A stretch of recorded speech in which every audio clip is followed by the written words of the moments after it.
Dары çöptörдү да. Dары çöptörдү мына талас деп мен Санжырада окуп атам. Эмне үчүн талас деп айтылат да? Талаштуу жер экен да.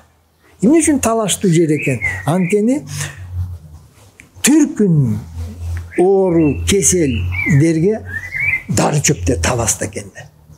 Түркүн. Кытайларда талаш экен, перстерде талаш экен. Себеби бөлөк жерде табылбаган дарылар ушу талас анан Тянь-Шанда көп табылчу экен. Мисалы, ферула заилийская, ферула вонючая деген дары чөп бар. Анын тамыры күмүш менен салмагына тең кылып берет да.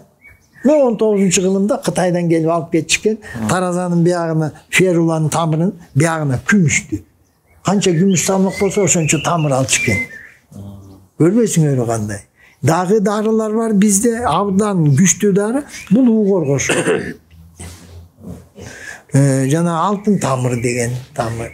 Бизде адырашман, чекенди, өзгөчө чекенди. Мынагу өпкө кеселдерине, өпкө оорулоруна чекенди миңден бир дары экен да.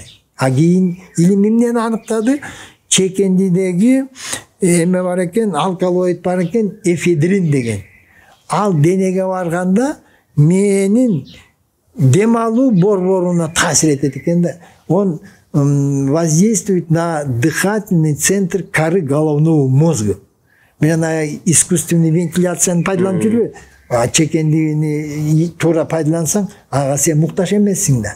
Көрсө, кислород жетпегенде, оксиген төмөн түшүп кеткенде, 60, 70, 80-де. Ошондо да ичип койсоң, ал искусственный вентиляция легкий жок эле, баарын эле бияк аркылуу эле буйрук берип коет экен да.